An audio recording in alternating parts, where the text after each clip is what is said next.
It is the smallest surah of the Quran, which is only 3 verses of Suratul Khauthar. And it says, usually starting with Bismillahir Rahmanir Rahim, in the name of Allah, Ar-Rahman, Ar-Rahim. Ar-Rahman and Ar-Rahim are the 2 names of Allah, or the 2 attributes of Allah, which is very similar. The root word in the both names is Raham. Raham means is mercy with love. And Allah is starting every surah of the Quran with mercy with love. Ar-Rahman, Ar-Rahim. So Allah is showing that He Himself is loving and merciful, and He really doesn't want us to punish, but unless we are deciding ourselves that we need to be punished. Otherwise, Allah really wanted us to forgive and to bring us back to paradise where our father Adam and our mother Hawa came from. So we want to go back, and the only condition to go back, the condition which they were come out.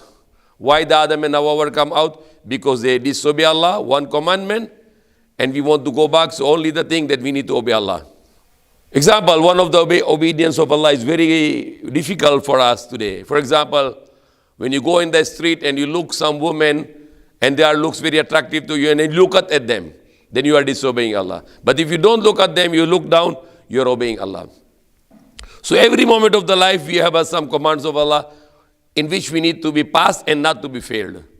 And now this surah, the Suratul Khauthar, is the smallest surah of the Quran, and the first verse is Inna A'tainaka al-Khauthar. Allah is saying that surely we will give you al-Khauthar.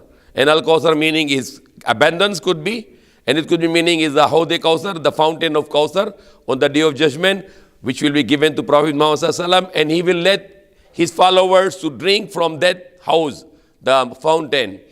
He will give the water to the believers to drink from that fountain. So that's Al-Khauthar. Fasali li rabbika wanhar. So pray to your Lord and sacrifice. In this sacrifice is particularly the sacrifice of the animals, especially the camel. So, and it could be related to the Eid al-Adha, because in Eid al-Adha you pray the Salatul Eid, and then you make the nahar, means is sacrifice, slaughtering of animals for the sake of Allah, for our feast, and to share with the people who are unfortunate, so we can share the meat with them. So this is the 2 verses. The third verse is about the Prophet Muhammad sallallahu again in the Sha'niya Qawal Abtar. Then there was a time when Prophet Muhammad sallallahu used to have his children, when he is coming, his sons, they were not surviving, but his daughters were surviving. And he loved too much to daughters, and he also recommended us to love our daughters very much. And he was also stopping people in his time not to bury their daughters alive. And he was offering them, give it your daughters to me, I will take care of them, but don't bury them alive.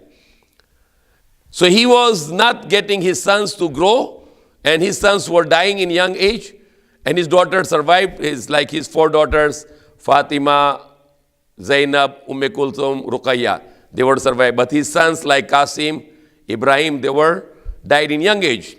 The Mushrikeen were used to criticize him and say bad words to him, and they were used to tell him that you will be cut off because you have no children to carry on your name. And that is a very bad belief. Even today, some Muslims, they thought that the generation can only go on with sons, and it is not true. The generation can go with sons and daughters, okay? Our children carry our names. Our sons and our daughters carry our names. Not just sons, also the daughters can carry you. Because, example, any lady in the world, any woman in the world, can she say she is not the daughter of Adam? She is still daughter of Adam. There's the first human being, the first man, the father of all the mankind. And no man and no woman will deny that they are not children of Adam. So every daughter, every girl, every woman in the world, they still consider as daughter of Adam. So they are carrying the name of the father. The Prophet Muhammad generation came through his daughter Fatima, because she had sons Hassan, Hussein, and from the generation of Hassan and Hussein, his generation carry on. And one of the person who will come near to the end of the world, the Imam Mahdi, he will come from the generation of Imam Hassan.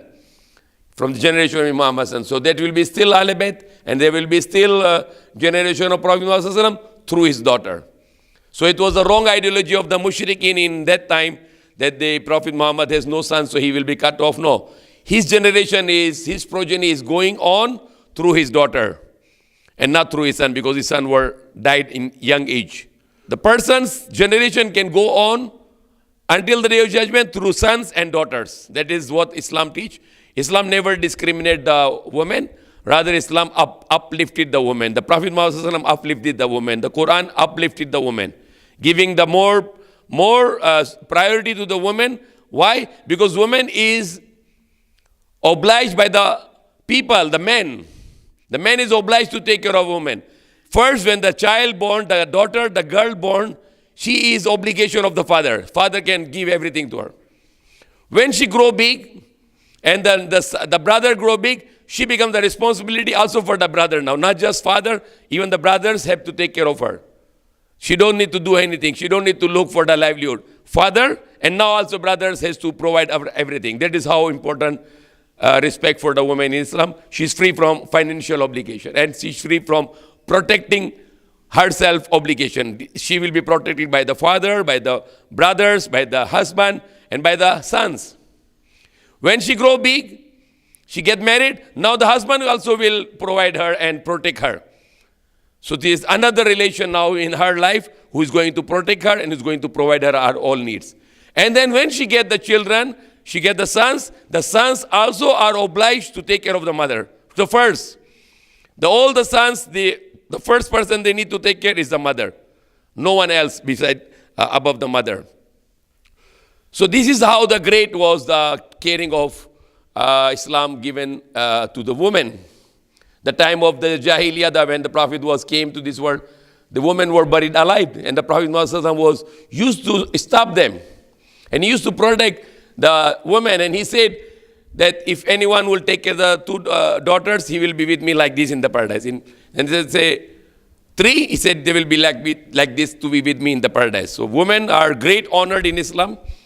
And even the last khutbah of the Prophet Muhammad, he was emphasizing about the rights of the women. And he was emphasizing about the rights of the employees, the slaves or the employees.